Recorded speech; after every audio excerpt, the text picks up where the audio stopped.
Welcome to Spotlight. I'm Bruce Gulland. And I'm Liz Wade. Spotlight uses a special English method of broadcasting. It is easier for people to understand no matter where in the world they live.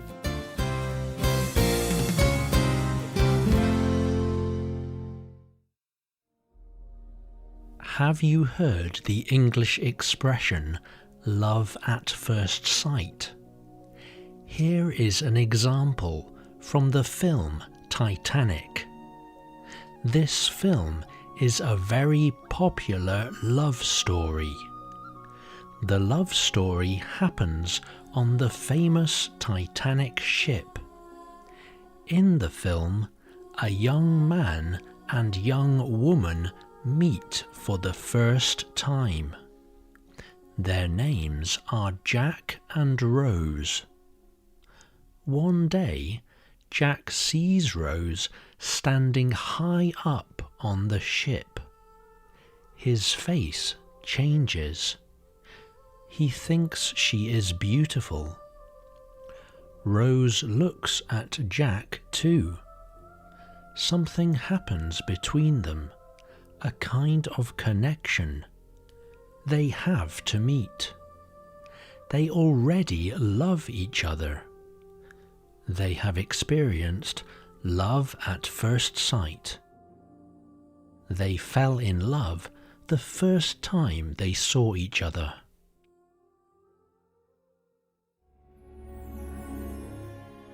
Love at first sight is common in films and stories. Some people say it can even happen in real life. But can it? Is love at first sight real love? What makes people want to have a relationship with a particular person? Today's spotlight is on the science of falling in love. What makes us feel closeness with other people?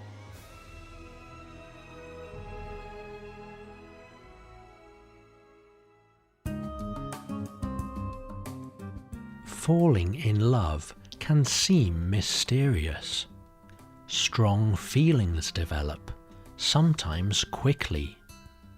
But why? Scientists and experts study love and attraction, that feeling that you want to be closer to another person. They study changes in a person's body when that person feels love. One thing that scientists measure is hormone levels. Hormones are substances in the body that affect behavior and emotions. Scientists found particular hormones in a person who is falling in love. These give people more energy and make them feel happy.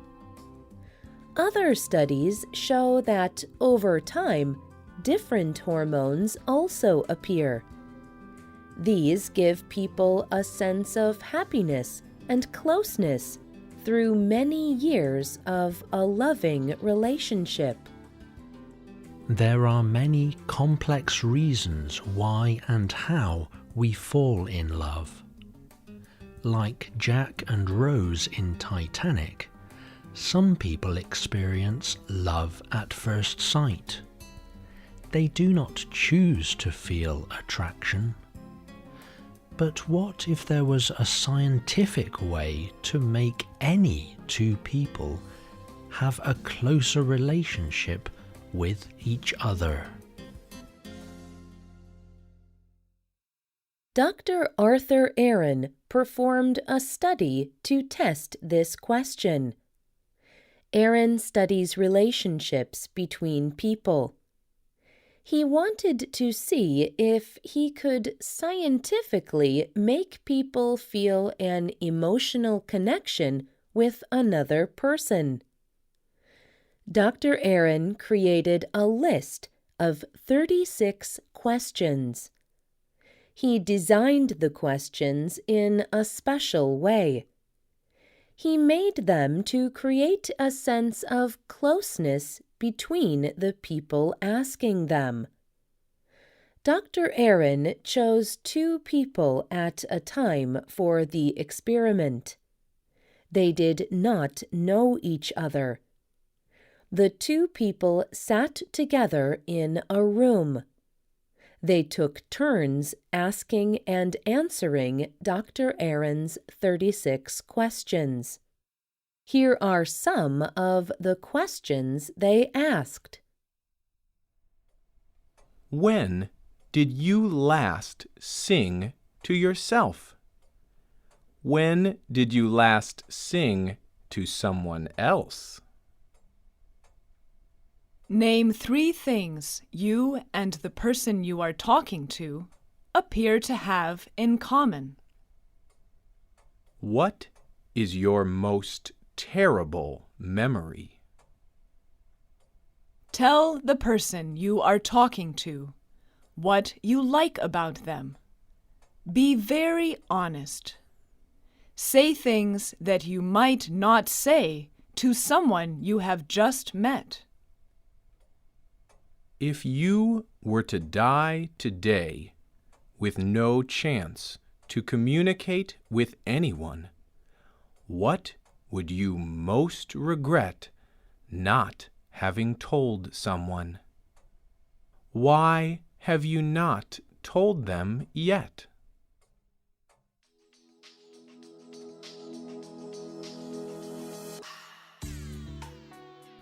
The 2 people spent almost an hour talking together. Then they wrote about the experience. They answered questions about how close they felt to each other. People in the study said that their relationship to the person they talked to was close.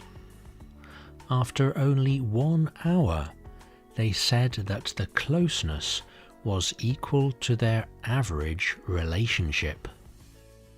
From this study, Dr. Aaron found that relationships grew quickly when people shared more about themselves.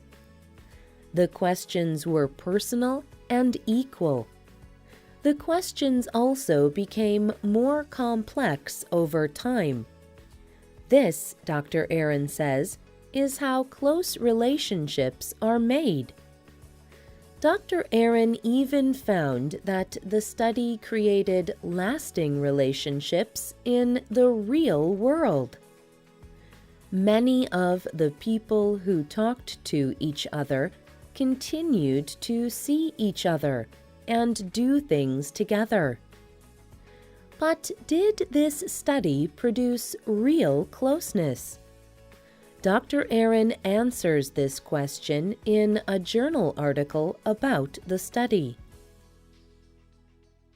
We think that the closeness produced in these studies is similar to closeness in natural relationships that develop over time.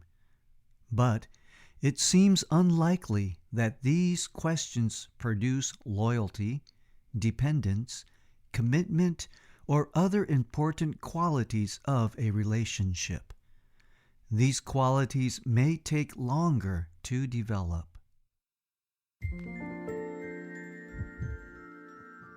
So Aaron's questions do not really make people have a relationship, but they show the kind of conversations that help 2 people feel closer to each other. Mandy Len Catron wanted to test Dr. Aaron's theory. Catron is a writer for the New York Times.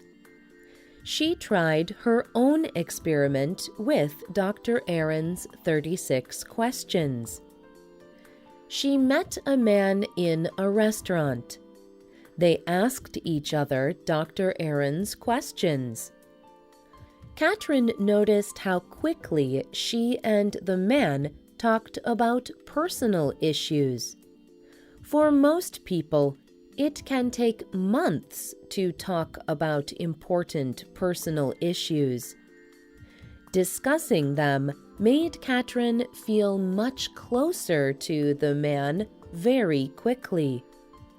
She wrote that the experience was very good. What I like about this study is how it is based on the idea that love is an action. It is based on the idea that what matters to the person I am talking to matters to me.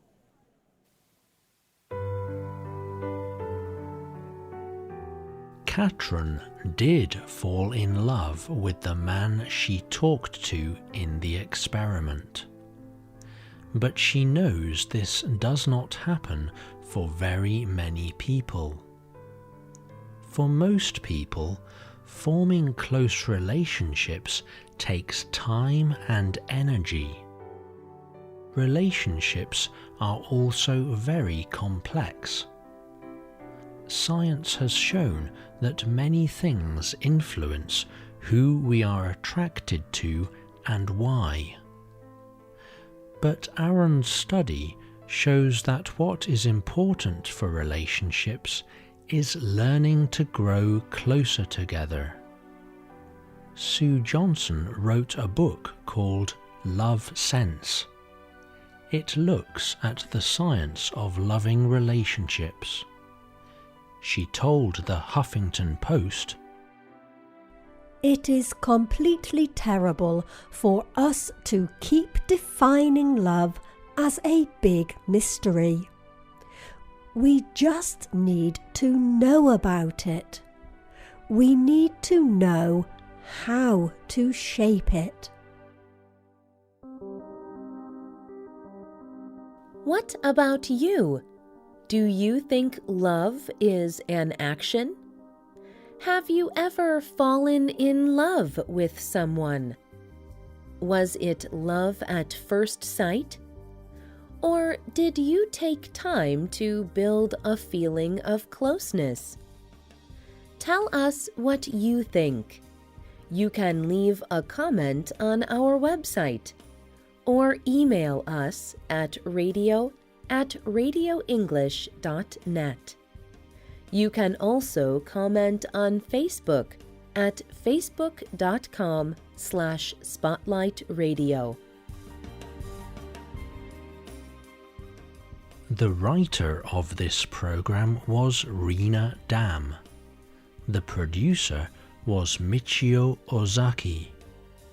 The voices you heard were from the United Kingdom and the United States. All quotes were adapted for this program and voiced by Spotlight.